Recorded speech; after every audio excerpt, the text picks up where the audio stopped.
എങ്കിൽ ഞങ്ങൾക്കും അനുകൂലമാകുന്ന ഒരു തരംഗം രാജ്യത്തുണ്ട് എന്ന് കുറച്ചുകൂടി തിരിച്ചറിഞ്ഞിരുന്നുവെങ്കിൽ ഇതിലും മെച്ചപ്പെട്ട ഒരവസ്ഥയിലേക്ക് മല്ലികാർജുൻ ഖാർഗെ ഏറ്റവും ഒടുവിൽ അവകാശപ്പെട്ട 295 എത്താമായിരുന്നോ ശ്രീ നിജേഷ്?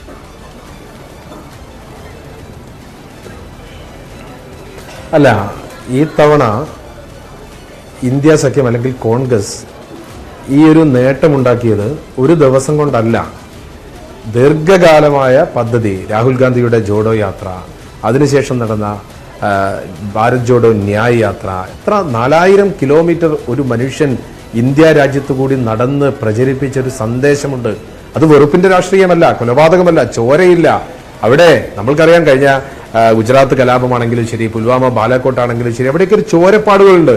ഞങ്ങൾ ഒരു തുള്ളി രക്തം ചിന്താതെയാണ് ഞങ്ങളുടെ പതനത്തിൽ നിന്ന് ഞങ്ങൾ തിരിച്ചു കയറിയത്. ആ തിരിച്ചു കയറിയതിൽ ഏറ്റവും വലിയ അധ്വാനമുള്ള മനുഷ്യനാണ് രാഹുൽ ഗാന്ധി. എന്തെല്ലാം ആക്ഷേപങ്ങൾ നമുക്കറിയാം. നേരത്തെ ശ്രീ അരുൺകുമാർ പറഞ്ഞ ഒരു കാര്യം, കേരളത്തിലെ ഒരു MLA അദ്ദേഹത്തിന്റെ DNA പരിശോധിക്കണം എന്ന് പറഞ്ഞു.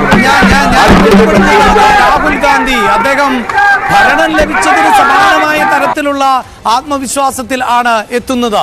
രാഹുൽ ഗാന്ധിയെ പ്രവർത്തകർ AICC ആസ്ഥാനത്തേക്ക് ആ നിലയിലാണ് വരവേൽക്കുകയും ചെയ്യുന്നത്. ശ്രീ നിജേഷ്,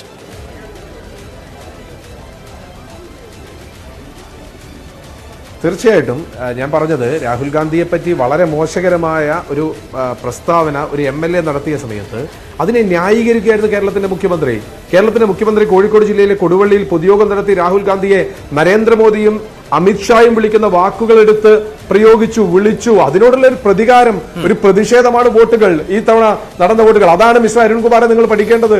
കേരളത്തിലെ ഭരണവിരുദ്ധ വികാരമുണ്ടോ ഇല്ലയോ എന്ന് പരിശോധിക്കാൻ അങ്ങ് ഇറ്റലിയിലേക്കൊന്നും പോകണ്ട, കേരളത്തിൽ പോയാൽ മതി.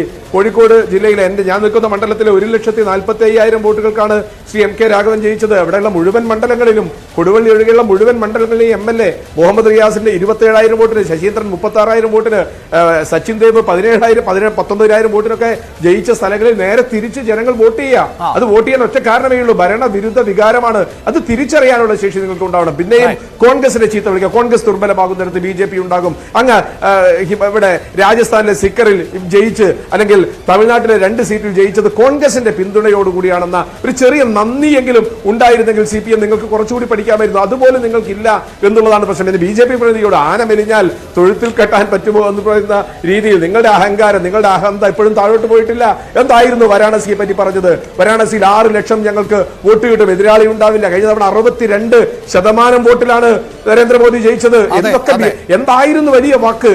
അയോധ്യ, നമുക്കറിയാം, ഈ 2024 കേന്ദ്ര ബിന്ദുവാണ് എന്ന് പറഞ്ഞ അയോധ്യ പ്രാണപ്രതിഷ്ഠ നിലത്ത് കിടന്ന് 11,000 വോട്ട് ഒരു ഘട്ടത്തിൽ അജയ് റായ് 11,000 വോട്ട് ലീഡായിരുന്നു വാരാണസിയിൽ. ഇന്ന് രാഹുൽ ഗാന്ധി നിങ്ങൾ അധിക്ഷേപിച്ച പപ്പു എന്ന് വിളിച്ച, പെഷഹാർ എന്ന് വിളിച്ച, ഇനി പറയാൻ വാക്കുകളില്ല. അദ്ദേഹത്തിന്റെ അച്ഛനെ, മുത്തശ്ശനെ, മുത്തശ്ശിയെ ഒക്കെ നിരന്തരമായി ആക്ഷേപിച്ച ആ രാഹുൽ ഗാന്ധി യോഗി ആദിത്യനാഥിന്റെ റായ്ബറേലിക്കകത്ത് 4 ലക്ഷത്തിലേക്ക് കടന്നുപോയി. സ്മൃതി ഇറാനി എന്ന അഹന്തയുള്ള ആ MP, അഹന്തയോടുകൂടി സോണിയാഗാന്ധിയെ വെല്ലുവിളിച്ച ആ MP തോറ്റ് തുന്നമ്പാടി നിൽക്കുന്നു.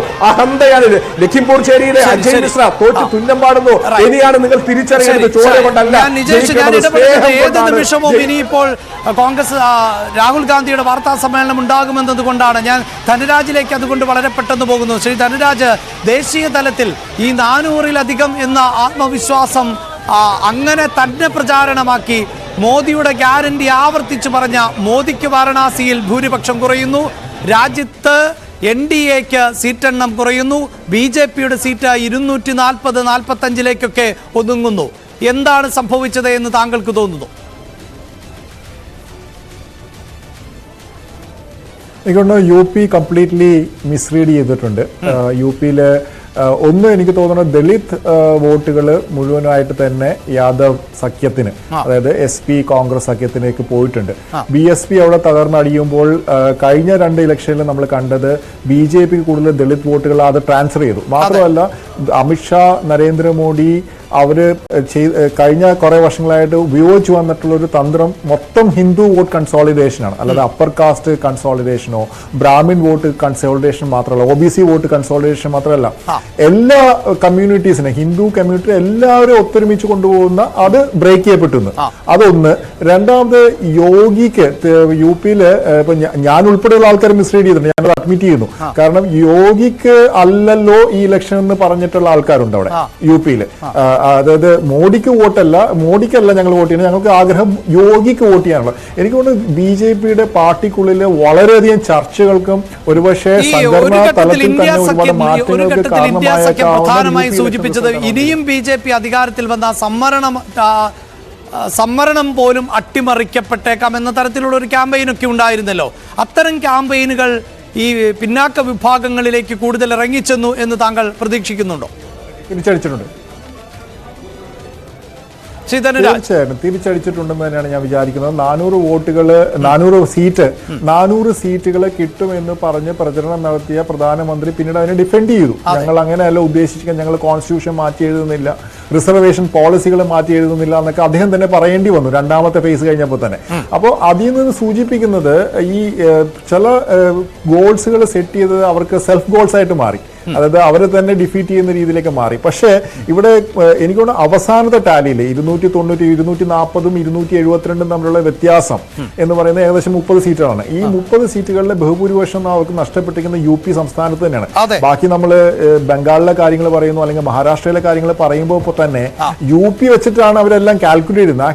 UP തകർന്നടിഞ്ഞു എന്നുള്ളതാണ്. UP തകർന്നടിഞ്ഞതിന്റെ സാധാരണ ഇലക്ഷനിൽ തോറ്റു കഴിഞ്ഞാൽ അവിടുത്തെ അല്ല സംഭവിച്ചു. പക്ഷെ അതെല്ലാം ഏകദേശം ധാരണ ഉണ്ടായിരുന്നു. അതായത് പല നമ്മൾ എക്സിറ്റ് പോൾസ് വെച്ചിട്ടല്ല പറയുന്നത്, 10 സീറ്റ് വരെ പോകും, 12 സീറ്റ് വരെ പോകും എന്നൊക്കെ ഉള്ളതാണ്. പക്ഷെ UP-ൽ ഒരിക്കൽ പോലും 40 സീറ്റിൽ, അതായത് അവരെക്കാളും കൂടുതൽ ഇന്ത്യ സഖ്യം മുന്നിൽ വരുമെന്ന് ആരും പ്രതീക്ഷിച്ചിട്ടുണ്ടായിരുന്നില്ല. രണ്ടാമത്തെ കാര്യം, ഇപ്പൊ യോഗിയുടെ ഭാവി അത് ഒരു വലിയൊരു കണ്ടസ്റ്റേഷനായിട്ട് മാറും. കാരണം യോഗിയാണോ മോഡിനെ തോപ്പിച്ചെന്നുള്ള ചോദ്യം വരും. ഇതിന് ഇലക്ഷന് മുമ്പ് തന്നെ അവിടെ ചർച്ചയായിരുന്നു. അതായത് മോഡി തിരഞ്ഞെടുക്കപ്പെട്ട് കഴിഞ്ഞാൽ യോഗിയെ മാറ്റുമെന്നായിരുന്നല്ലോ അവിടെ പ്രചരണം. ആ പ്രചരണത്തിൽ എനിക്ക് തോന്നുന്നു BJP വോട്ടുകൾ പലതും പരമ്പരാഗതമായ BJP വോട്ടുകൾ ഇന്ത്യ സഖ്യത്തിനാണ് പോയത്. ഇപ്പൊ തോൽവിക്ക് ശേഷം എന്താണ് BJP-യുടെ നാഷണൽ ലീഡർഷിപ്പ് എന്താണ് ചെയ്യണമെന്ന് എനിക്ക് അറിഞ്ഞുകൂടാ. അപ്പൊ അങ്ങനെ ഒരു വലിയൊരു BJP-ക്ക് ഉള്ളിൽ തന്നെ പൊട്ടിത്തെറി ഉണ്ടാവുന്ന ഒരു രീതിയിലുള്ള ഇലക്ഷൻ റിസൾട്ടാണ് ഇപ്പോൾ വന്നിരിക്കുന്നത്. ശ്രീ അരുൺകുമാർ, ഞാൻ ഇനി കേരളത്തിലേക്ക് വരുന്നില്ല. ഈ ദേശീയ തലത്തിൽ ഇപ്പോൾ സാധാരണ നിലയിലൊക്കെ BJP ഇത്രയധികം അംഗബലമൊക്കെ ഉണ്ടെങ്കിൽ വളരെ പെട്ടെന്ന് സർക്കാർ രൂപീകരണ ചർച്ചകളിലേക്ക് പോവുക എന്നുള്ളതാണല്ലോ ഒരു പതിവ് രീതി. അത് എന്തുകൊണ്ടായിരിക്കാമെന്നാണ് താങ്കൾക്ക് തോന്നുന്നത്? അതിന് ഇതുവരെ തയ്യാറായിട്ടില്ല എന്ന് വേണം നമുക്ക് അനുമാനിക്കാൻ. ഇപ്പുറത്ത് ഇന്ത്യ മുന്നണി അങ്ങനെ ഒരു സർക്കാരിലേക്കൊക്കെ എത്തിപ്പെടാൻ തക്കവണ്ണമുള്ള നീക്കങ്ങൾ നടത്താൻ ശക്തമാണോ? ശ്രീ അരുൺകുമാർ, താങ്കളുടെ നിരീക്ഷണത്തിൽ.